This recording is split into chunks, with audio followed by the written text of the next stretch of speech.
የኢትዮ ግዕዝ የሆሮስኮፕ ቻናል ነው።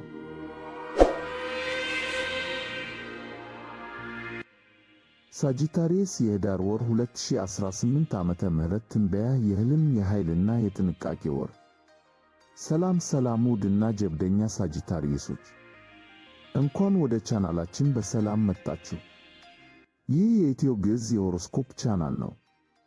የህዳር ወር ደርሷል። እናም ለእናንተ ይህ ወር ልክ እንደ ሁለት የተለያዩ ፊልሞች በአንድ ጊዜ እንደመመልከት ነው።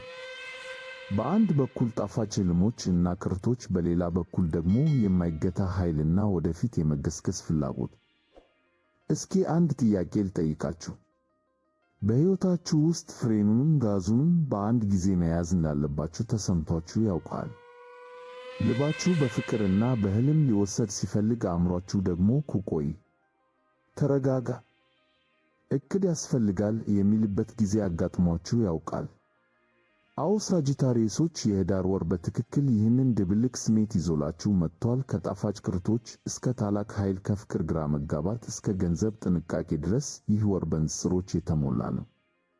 ስለዚህ የህዳር ወር ምን ይዞላችሁ እንደሚመጣ በጥልቀት ለማወቅ ተዘጋጅ። ይህ የኢትዮ ግዕዝ የሆሮስኮፕ ቻናላችሁ ነው። በየጊዜው አዳዲስና ትክክለኛ የኮከብ ትንበያዎችን፣ የባህሪ ትንታኔዎችንና ከመንፈሳዊ እድገት ጋር የተያያዙ መረጃዎችን ይዘንላችሁ እንደምንቀርብ ይታወቃል። ዛሬም እንደተለመደው እጅግ ጠቃሚና ልባችሁን በተስፋ የሚሞላ ወርሃዊ መረጃ ይዘን ቀርበናል። ከዋክብቱ ምን እያሉ ነው? እስኪ አብረን እንመርምር።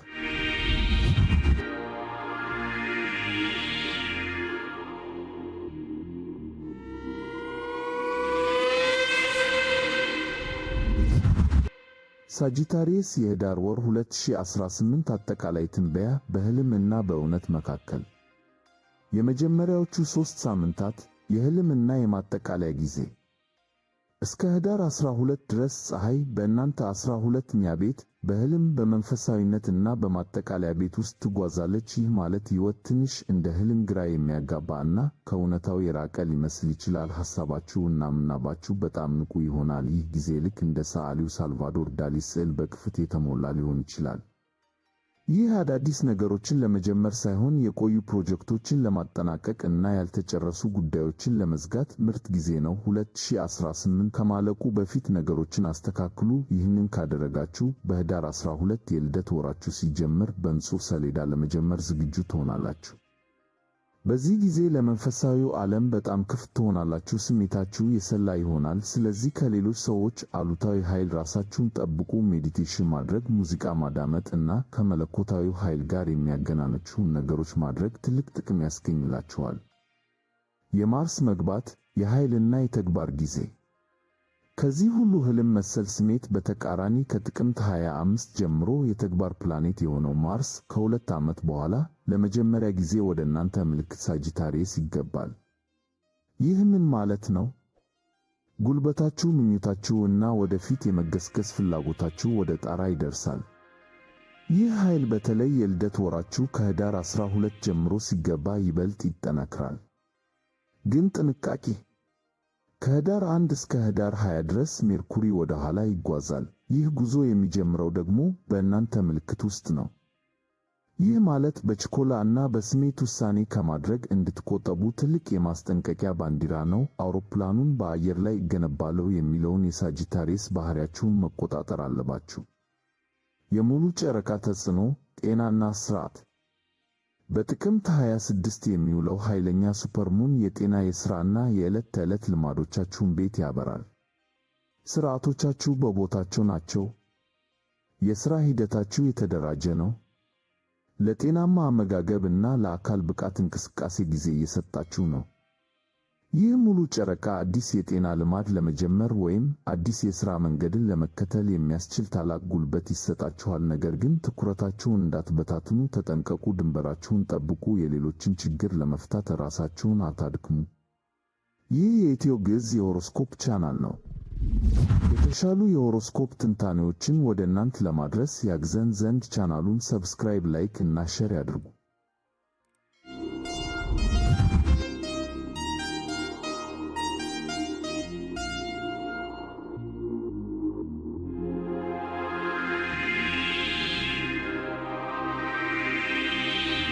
ሳጂታሪየስ የህዳር ወር 2018 የፍቅር ትንበያ ጋዝና ፍሬን። በህዳር ወር የፍቅር ሕይወታችሁ ላይ ጋዙንም ፍሬኑንም በአንድ ጊዜ መያዝ ይጠበቅባችኋል። ጋዙ የማርስ ኃይል።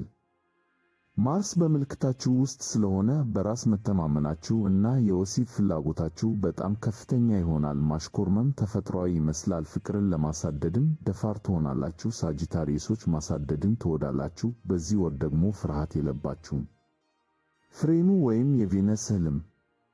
ቬነስ በበኩሏ በህልም እና በክፍት ቤታችሁ ውስጥ ትሆናለች። ይህ ደግሞ እምብዛም የማታውቁትን ሰው ከልክ በላይ የማሰብ ወይም ከአስተካክለዋለሁ በሚል ስሜት ወደ ተጎዳ ሰው የመሳብ አዝማሚያ ሊያመጣ ይችላል። በዚህ ጊዜ ድንበሮች በጣም ስስ ይሆናሉ። ስለዚህ ምን እንደምትፈልጉ እና እንደማትፈልጉ በግልጽ ተናገሩ። በሜርኩሪ ሬትሮግሬድ ምክንያት ከድሮ ፍቅረኛ ጋር እንደገና ልትገናኙ ትችላላችሁ። ነገር ግን በስሜት ብቻ ተወስዳችሁ ውሳኔ ከማድረግ ተቆጠቡ። በህዳር 17 ላይ በሚኖረው ታላቅ የውሃ ትሪያንግል ጊዜ ስሜታችሁ በጣም ይጎላል። ልባችሁ ሙሉ በሙሉ ይመራል፣ ነገር ግን አእምሮአችሁ አብሮ ላይገኝ ይችላል። ስለዚህ ምንም እንኳን በስሜት መወሰድ ብትፈልጉም እውነታውን ላለመርሳት ሞክሩ። ይህ የኢትዮ ቤዝ የሆሮስኮፕ ቻናል ነው። የተሻሉ የሆሮስኮፕ ትንታኔዎችን ወደ እናንተ ለማድረስ ያግዘን ዘንድ ቻናሉን ሰብስክራይብ፣ ላይክ እና ሼር ያድርጉ።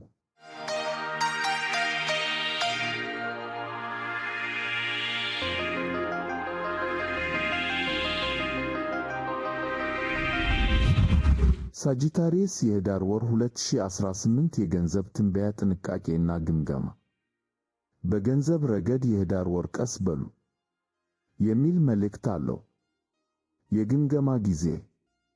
ፀሐይ በ12ኛ ቤታችሁ ውስጥ በመሆኗ አሁን ያለችሁበትን ሁኔታ የምትገመግሙበት ጊዜ ነው። ጉልበታችሁ ምንም አይነት ምላሽ በሌላቸው ሰዎች ወይም ፕሮጀክቶች ላይ እያፈሰሳችሁ ነው። አሁን ሰብሉን የምትለዩበት እና የማይጠቅመውን ነገር የምታስወግዱበት ጊዜ ነው። የማርስ ተነሳሽነት ከሜርኩሪ እንቅፋት ጋር። ማርስ በምልክታችሁ ውስጥ በመሆኑ ብዙ የተግባር ሐሳቦች ይኖሯችኋል። ነገር ግን በሜርኩሪ ሬትሮግሬድ ምክንያት የውሳኔ አሰጣጣችሁ ሊደናበር ይችላል። ስለዚህ ጥንቃቄ አድርጉ። የሙሉ ጨረቃ እና የጁፒተር ተጽዕኖ። የጥቅምት 26 ሙሉ ጨረቃ ከሥራ ከውል ወይም ከጤናማ ልማድ ጋር የተያያዘ የገንዘብ ስኬት ሊያመጣ ይችላል።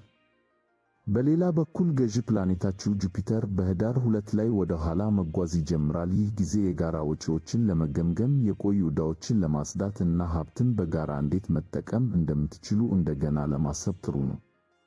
በህዳር 11 በሚውለው አዲስ ጨረቃ ላይ ጉልበታችሁን የሚመጡ ነገሮችን ለመተው እና ወደ ብልጽግና ለማተኮር ዝግጁ ትሆናላችሁ። በመጨረሻም ውድ ሳጂታሪየሶች፣ ስለዚህ ሳጂታሪየሶች የህዳር ወር በንጽሮች የተሞላ ነው።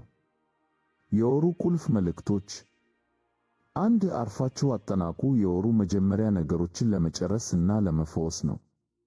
2. ኃይላችሁን ተቀበሉ። ከጥቅምት 25 ጀምሮ ጉልበታችሁ ይመለሳል። 3. በጥንቃቄ ተጓዙ። በሜርኩሪ ሬትሮግሬድ ጊዜ በችኮላ አትወስኑ። 4. ጤናችሁን አስቀድሙ። ሙሉ ጨረቃው ለጤናችሁ ትኩረት እንድትሰጡ ይገፋፋችኋል። 5. በፍቅር ሚዛን ጠብቁ። በስሜት እና በሎጂክ መካከል ሚዛናችሁን ጠብቁ። አዎ፣ ትንሽ እንደ እንቅፋት የበዛበት መንገድ ሊመስል ይችላል፣ ነገር ግን ደፋሩ ማርስ ከጎናችሁ ነው። ይህንን ማድረግ ትችላላችሁ። አብራችሁን ስለቆያችሁ ከልብ እናመሰግናለን። ቪዲዮውን ላይክ፣ ሼር እና ሰብስክራይብ በማድረግ ቤተሰብ እንሁን። የሚገባችሁን ደስታ፣ ፍቅር እና ስኬት ሁሉ ተመኘን።